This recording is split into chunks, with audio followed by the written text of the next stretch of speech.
it's Kalia Monique. My first name's Kalia, my middle name's Monique. It's Kalia Monique, and today I have my winter wrap-up for you all. But anyways, let's go ahead and talk about some of my standout books for winter. Honestly, the quantity of books that I've read has drastically decreased recently. However, the quality, wow. For this wrap-up, I will just be talking about some of the books that have really stood out to me, and luckily, once more, just like we had for fall, it is for a good reason. These books have stood out from the rest of my reads for good reasons and just like the vibes they have given me.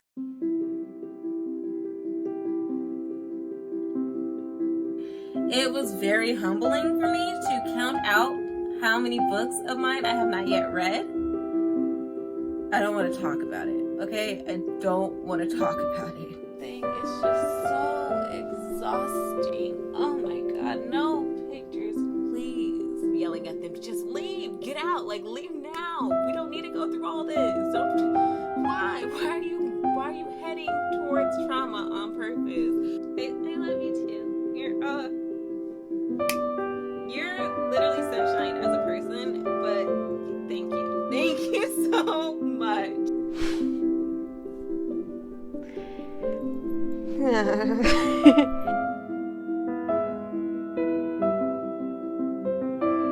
So first up, we have Front Desk by Kelly Yang. I thoroughly enjoyed this book. This is a middle grade that I read during Cozathon season, and I can't explain to you guys my love for this book. I gave it 5 stars because ultimately I loved the discussions had in this book. I loved the discussions of racism, classism, and the discussions of race relationships within marginalized groups. It honestly gave me hope, because I know when I was younger, and a lot of the time now, you constantly hear adults saying, kids can't learn about that. They're too young. They're too naive. It's too intense. It's too sad for kids to know about.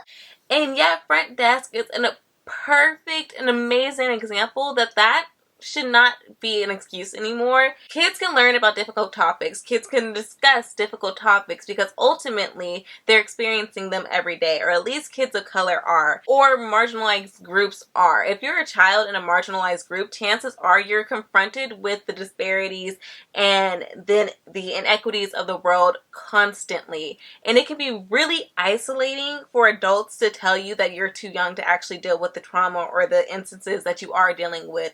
It can be really traumatizing to feel like you cannot talk to the adults around you about the instances of racism, discrimination, or prejudices that you are constantly being confronted with because of the color of your skin or because of your social class or whatever it might be. So books like this, books like Front Desk that truly confront the prejudices of the world and the discrimination in the world just bring me so much hope, because it is for a younger audience. I was so happy to be reading a book that is having this discussion and it being simplified. It genuinely made me so happy.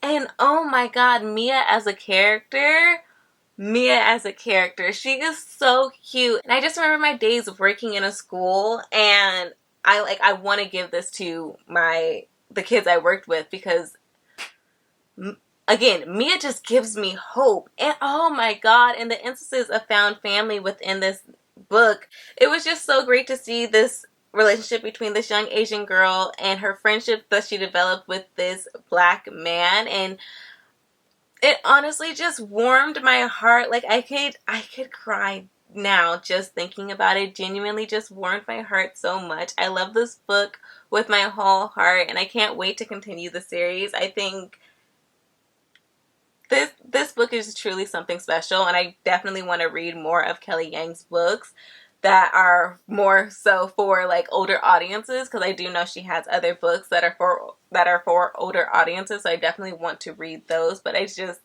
this was an amazing introduction into Kelly Yang. This was an amazing introduction into a series of books about Mia Tang, and it just and to find out that the book was heavily inspired by the author's own experiences when her family immigrated and how they worked and lived at a motel, just chef's kiss, and I feel like that's what the story felt like. It felt very personable, and that's why it really spoke to me. It was honestly one of my standout reads for a Cozathon, and just thinking about it over again just warms my heart. I love that book so much. Next up, we have my very first read of 2022, which was King of Battle and Blood by Scarlett St. Clair. Honestly, I just love this book for the vibes. I thoroughly enjoyed my time with this book. At the time, I was just coming off of COVID, or maybe I still had COVID at the time. I can't remember. But I just wanted something simple and something I could like relax to and read, and this book delivered. It's not too intense. It was a book that provided me with a fantasy realm that I really needed without it being too intense, without it being too complicated, without like really heavy or serious topics. It was just like so nice to be in a fantasy world and not have to really like learn a new world. I could just experience this book, and it wasn't too intense. It is a romantic fantasy, and oh my god, did it deliver on the smut. Like, I can't wait for the next book because honestly, I love these characters' relationships so much, and I definitely guessed the plot twist by the beginning of the book. Like, literally, they met each other, and I was like, I know how this is going to end. And so, it's not like this was like some great intense work, but it just provided me with so much fun and joy, and I loved it so much. It was a quick read for me. It was everything I needed in that time. I gave it 4 stars. I cannot wait for the series to continue. And Adrian though, that man, sexy. That's all I'm gonna say. And man, did he deliver. Like I said, the smut was exactly where I needed it to be. Adrian was exactly who I needed him to be. I was like, when can we get to loving him? It's like a enemies to lovers, forced or arranged marriage situation, and I loved it. I loved it so much. I was like, when can we get to like really loving Adrian? Because honestly, he is really loving you. If you read it, you know. If you haven't, then do. And I gave this book 4 stars. Another one that again just really warmed my heart was Heartstopper Volume 4 by Alice Oseman. I gave this one 5 stars. It was my first 5 stars of the year. And man, did it earn it. I mean, genuinely just warmed my heart. Heartstopper Volume 4, unlike the previous volumes, deals with more heavier topics. So there is a content warning for discussions of eating disorders and what it's like to live with an eating disorder, what it's like to love a person with an eating disorder. And Alice Oseman herself has discussed how she really wanted to focus on an eating disorder and how love cannot cure all. And I love that. I love that messaging so much because genuinely it does take work to love someone who is struggling. And this book just warmed my heart because it did provide me with hope, and I definitely could relate to certain instances in this book. And I think it was Erin from Booked and Busy who, she didn't really vibe with this book. I think she said it felt like a PBS Kids special. And you know what? It really did. But that's what I loved about it. I could relate to certain instances in this graphic novel. And so to know my own story and to then read this story, and it does kind of feel like a PBS Kids special in discussing eating disorders and being in a relationship with somebody with an eating disorder. But again, having my own life experiences and then reading this book, it just provided me with hope and like a cozy feeling of like, I know where I have been in life, and seeing this character who I've grown to love so much over the course of this series go through a similar situation or go through a similar pain, and how he was able to navigate it and how those around him navigated it. It just, again, it provided me hope and a warm feeling of like, I don't know, I saw my own growth when reading this book, and it made me happy. I love Nick and Charlie. Speaking of which, have you guys seen the trailer for the Heartstopper Netflix series? Like, why do the characters look exactly like their character? Like, how did they get people to look like these characters? They literally look like the characters they're depicting. And I knew this the second they showed us, like, the pictures of, like, the poster of the, show. Like, I was like, I know who is Nick, I know who is Charlie, I know who is which friend. Like, it is so obvious and so clear, and it's like, how? Because now I'm like, Alice Oseman drew these characters for her graphic novel. Did she know these people existed? Because, like, they look, wow. I love it. I love it so much. And I cannot wait. We are like a month away? Less than a month away? I don't know. But I am so excited for this dang show to come out. This book only made me even more excited. It warmed my heart, and again, it was my first 5 stars of the year. I'm so happy I got my hands on it, and I'm so happy I got to read it. And again, I was really sad at the time that I read it, but it warmed my heart, and I really enjoyed reading this volume of Heartstopper. I enjoyed the more serious tones of Nick and Charlie's stories. I think it was just so well done. So I definitely really appreciated Volume 4. I can't wait for Volume 5. And I cannot believe that this series is, like, towards the end. Like, why? Alice Oseman. I want all of them. I want more. Next up, I have She Who Became the Sun by Shelley Parker Chan. Another book I thoroughly enjoyed. In the back of this book, it states that the author's intention with this book was to deliver on that East Asian historical TV drama feel, but in book form, because that was something that they felt was lacking in books. And honestly, that is exactly what this book felt like. It felt like I was reading an East Asian historical drama, and I loved it so much for that. Like, literally, it felt like other historical East Asian dramas that I have watched, but in book form. Like, Shelley Parker Chan really did that. And I loved it. I loved the progression of Zoo's story. It just, wow. Even the author herself had commented on my Instagram story, because it was like the very beginning of the book, and I was like, I don't know what it is, but there's just something that really makes me like this character. Like, she's just very determined. She's gonna do what she needs to do to get the greatness she feels she deserves. And I just am really inspired by that. And I think that's how my story went. And Shelley Parker Chan commented on my story herself. It was like, and murdery. I was like, exactly. This character will literally do anything they need to do to get the greatness that they feel has been robbed from them. Their entire life, they have been told that they will be nothing. Their existence is nothing. And from a very young age, that's all they've ever had. They've been on the brink of starvation. They've been told that their future is nothing and that they will never amount to anything. And so Zoo lives in these absolutes. I will either be great or I will be nothing. And you see that in her narrative and the actions she takes. She's like, listen, if you're in the way of me from being great, then you're gonna not be in the way anymore.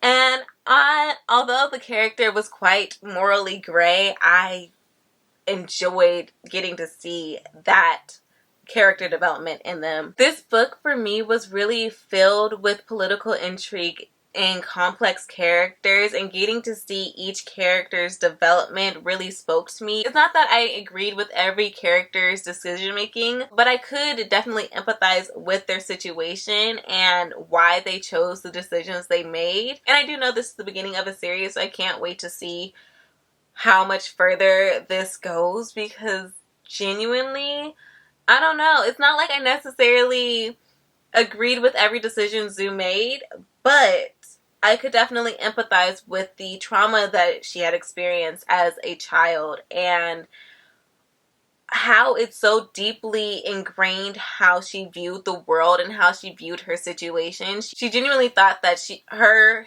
story was either going to be greatness or fault. From a young age, she was always in the shadow of her brother, who never seemed to want the greatness that was promised to him. When she did take her brother's destiny and make it and warp it into her own and took control of her own story, I just thoroughly enjoyed it. Also, the relationship Zoo is in this book, I don't want to spoil it for those who have not read it, but this book is apparently a part of the Sapphic trifecta, and I did not know this going into the book, but upon further research while I was reading it and needing to see other people gushing about this book, I found out that it is a part of the Sapphic trifecta, which, if you don't know what that is, it is essentially She Who Became the Sun, The Unbroken, and The Jasmine Throne. And because of the love in She Who Became the Sun, I am very motivated and intrigued to read the other two books in the Sapphic trifecta, because, again, the complexities of their relationship and the soft moments within their relationships in which they do see each other and just fully accept each other for who they are and how they identify. Honestly, my heart was just overwhelmed with that love. Just so cute. I'm very interested to see how their relationship continues in the next book and onward. Much like Shelley Parker Chan intended, this book really did fill a hole that I did not know was there in my heart, in which I needed to read a book that reminded me of a historical East Asian drama, and that is exactly what I got. So yes, chef's kiss. I ended up giving this book 4.5 stars. Great time. We will only move up from here. And next up, on a funnier note, we have Finlay Donovan is Killing It. I was not expecting to love this book as much as I did at all. In fact, I was not expecting to like this book. I thought there was no way it would live up to the hype, considering the synopsis and what I've been told of this book. So the whole synopsis is that this one stay-at-home mom, but now divorcee and single mother, becomes an accidental hitman. Or I guess hit woman, right? Yeah, hit woman. And it's how does one stumble upon that profession? So I really didn't think I was going to enjoy this book the way I did, but man, did I love it. I think that the writing in this book is so hilarious, and just quite honestly, the story and the determination of the main character had me laughing out loud. I think it was so cute and so fun. Now, I actually listened to the audiobook for this book when I was reading it, because this was a Le Fantasma pick and I didn't have the physical book. So I listened to the audiobook, and I do not recommend. I did not like the voices for the side characters that the audiobook narrator did, and I'm honestly on the pickier side of audiobooks personally. I feel I don't know, because I genuinely could not stand this audiobook. Oh my god. The voice she gave the little girl, I was so how much do we have to interact with this child? Because I cannot stand her voice. I cannot stand the voice she is giving this little girl. And I also hated the voice she gave Vero. No. But speaking of which, Vero. Finlay could not survive without Vero. And I loved it. I loved the dynamics between the two. I love how they had each other's back.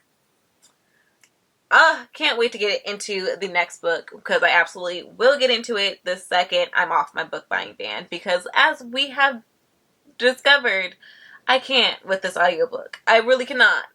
So I need to read it physically, and I'm on a book buying ban at the moment, so I can't buy the book. But I absolutely will be continuing on with Finlay's story. I loved it. I ended up giving Finlay Donovan 4 stars. I honestly was laughing out loud. So love it. I love it. And I did not expect to love it as much as I did. But man, did Finlay Donovan shut me up in my doubt, because 10 out of 10, loved it. The next book I read was Jade City by Finlay. Now, I do have an entire blog dedicated to this single book, and I had a fun time in these streets. I mean, did I really? More like I was shattered and destroyed by this book. But that's okay, because I enjoyed my time. I honestly enjoyed having my heart ripped out of me and soul shattered in a book. Yeah, I love that. And I love how there are 2 other books with great potential of doing the exact same thing to me over and over again.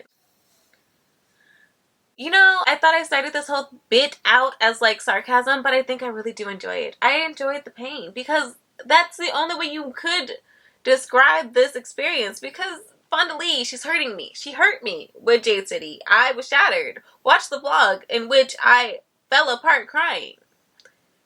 And yet, I want more. Like, let's go. I cannot wait to continue the story. I love the world we were in. I love the character developments, the sibling relationships, their relationship with their grandfather, how they discussed their father. I loved Jade City. This is like a mafia adult fantasy story in which Jade really enhances the abilities of those that are able to yield it. 10 out of 10, recommend. Love this book. I gave it 4.5 stars. This whole video is just me saying I loved it so much, but I did. I loved all of these books so much. The next book I will be discussing is Somebody's Daughter by Ashley C. Ford. Another book that greatly surprised me. I could really relate to certain situations when it came to the author's relationship with her mother and how that was dealt with. Some of the strain within their relationship I felt like I could really relate to. There was a ton of quotable moments. If you don't know what this book is about, it is a memoir of a woman whose father was in prison for her whole like childhood. Her father was away, and this is just her recounting her childhood and how her father being away impacted her life and her upbringing. Oh my god. And there's this situation in which she finds out what her father was sent to prison for, and it broke my heart. It really was a great depiction of how much of having a parent that is away in prison or in jail can really impact a child, and therefore in your child development impacts you as an adult or as a teenager or however your life continues. That having a parent that is away in prison is a trauma in itself, and how it shows itself and reveals itself in other instances in your life and other traumas within your life of not having a parent. It was such an amazing read, to the point where I had to get the physical book so that I could annotate it, because it had really some standout quotes from the author. I thoroughly enjoyed this book. I recommend it completely and wholeheartedly. I did not rate this book. It just did not feel right to rate it.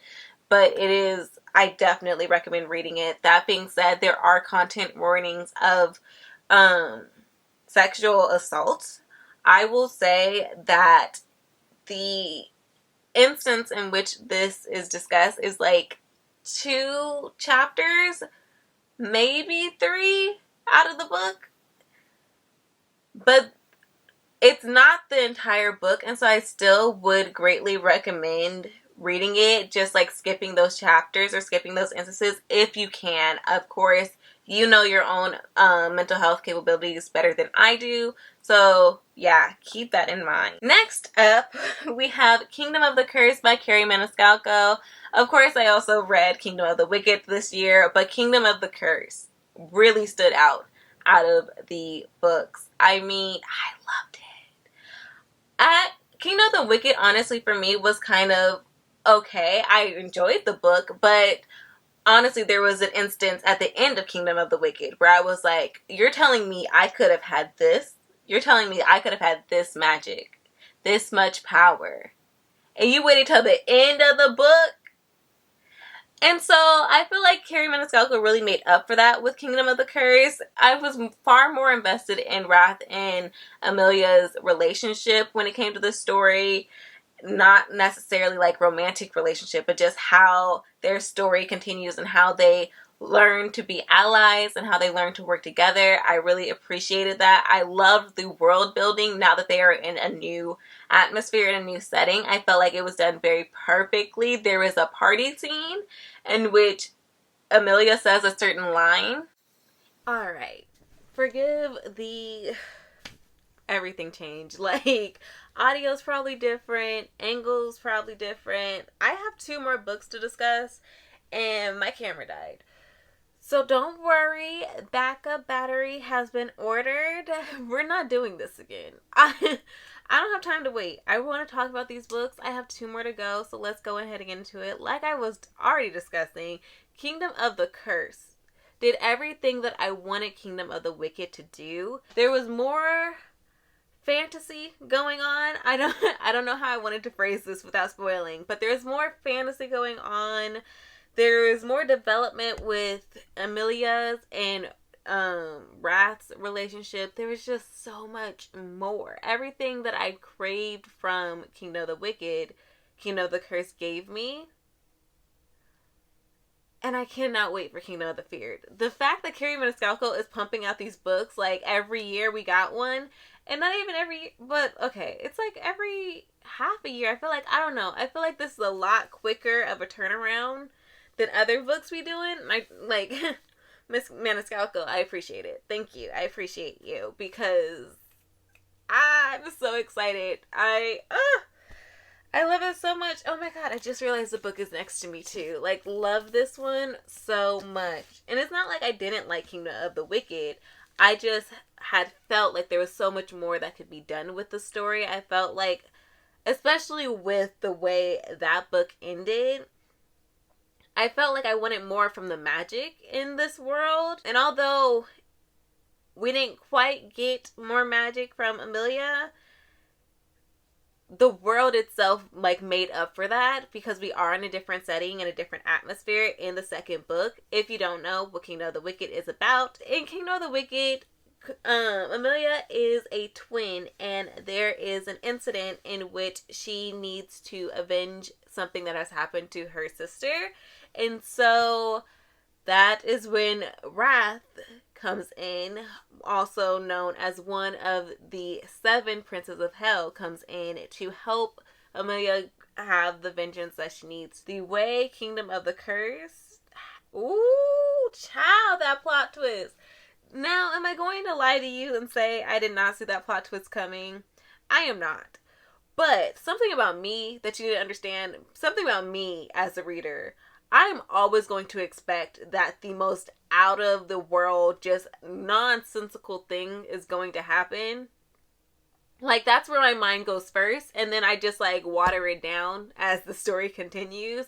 But when authors really go there, I'm already here. I was already here. I'm just happy that your mind went with where my mind was going. I also felt like Amelia was a lot more mature in this book. Like, the second book, or the first book, really annoyed me because it was always like, where is your reasoning? Where is your logic? Are you just operating on fumes and passion? Like, sis, can we focus? Can we start using, like, actual logic? Please. Thank you. Now, I did end up giving Kingdom of the Curse a 4.5 versus the Kingdom of the Wicked, which was a 4-star, I believe. Now, the final book that I will be discussing in this video, a read that I thoroughly enjoyed, and it was a memoir. I'm telling you, this reading at least one nonfiction a month goal of mine for 2022 has treated me so well. I mean, literally 2 of them have made it on this list. That should tell you something. And the nonfiction I chose for February was Unprotected by Billy Porter. I can't describe to you how much I love this book. I picked up this book because I just admire Billy Porter as an actor. I always have admired his confidence and the way he can just capture the attention of all that view him. I love his red carpet looks. I love the confidence he seems to exude. I'm just inspired by it, truly. And then I read his memoir, and I realized just how much this man needed to go through in order to embody this confident spirit. Truly, like, my admiration for him has gone through the roof at this point. I look up to him. I am inspired by him and his story. He really talks about all the racism and homophobia he has faced in his life, the abuse he endured in the church community, and how it really impacted his upbringing and how he viewed himself. This, again, is another book that has content warnings for sexual assault and child molestation. So, oh my God. Like, for this book, unlike Somebody's Daughter, it is very much ingrained in his story and how he has viewed life. And so, while the actual scene is like 1 chapter long, it just like having this experience happen to him, it impacts so many of his decisions in life. It impacts so much of how he takes in life and how his trauma presents itself in his adult life. So it is a huge part of the discussion in this memoir. Please keep that in mind and your own mental health in mind when you read this book. But I ended up giving it 5 stars. I thought I wasn't going to rate it because, I don't know, at the time it just didn't feel right rating it. I'm still figuring out how I feel about rating memoirs. This one, I just love it so much. And again, I already admired Billy Porter so much for the man that he is and the like courage and confidence he exudes in every performance I've seen of his, and on the red carpet, and his, like, I follow him on Instagram, just like how he presents himself exudes confidence and courage, and I have always admired that. And so to then read his book and see all that has tried to deter him from that, all that has tried to harm him and hurt him and end his story early, and all he's done to say, no, you don't get to tell me when my story ends. You don't get to tell me what my story is going to be. I will tell you. I will advocate for myself. Like, just thinking about it makes me want to cry, honestly. I admire this man so much, and I love how in the vlog in which I discussed this, I was like, I'll talk more about it in my wrap up, but I really can't because it just makes me want to cry. Like, this man has gone through so much. He had so many people doubting him. He had to go through so much trials and tribulations. And the whole time that people were telling him he was great, people were telling him that he had a beautiful voice, telling him he was talented. He had the talent within him to be great, to have greatness given to him. And because of his race, because of his sexuality, because he is a more flamboyant gay black man, so many people refused to allow him to be the man that he is. So many people were telling him, you cannot be the lead. You cannot play a gay man because you're too flamboyant. You cannot play a gay man because you're a black man. You can't do what he should have been able to do by the simple basis of his talent was disregarded and disrespected and thrown away simply because he is a gay black man that identifies in a more flamboyant way. God, I love this memoir. He also narrates his memoir himself, so hearing his own voice go through his story and narrating his story was extremely impactful. There's one scene in particular in which he's on a plane, and he had talked about, this had just come after a scene in which he had written about the sexual abuse he has experienced in his life. And what I really love about this book is he'll jump from what he's writing about in the book, and then I don't even know if it's necessarily the next chapter, but in the next scene of sorts, it's him in present day reflecting on what he's written about in his past, or it's him in present day reflecting on how what we're experiencing currently is mirrors what he's already experienced in life. So he makes comparisons between the way COVID-19 has been handled in marginalized communities and how the AIDS epidemic was handled for marginalized communities, in which the government doesn't care because it is despairingly impacting marginalized communities, but they're marginalized, so the government doesn't do anything about it because, I mean, it's the black people dying, so whatever. I just, again, to see those like comparisons and the parallels between all these instances of discrimination and everything that he's had to face in his life. And then, like I was saying, there was one scene in particular where he had written out a scene in which he experienced sexual assault, and then in the next scene he's reflecting on what he just wrote, and it's creating an anxiety attack in him, and he's very blatant in his anxiety during this book, which I appreciated as well, like his honesty and his anxiety that he and the mental health he faces.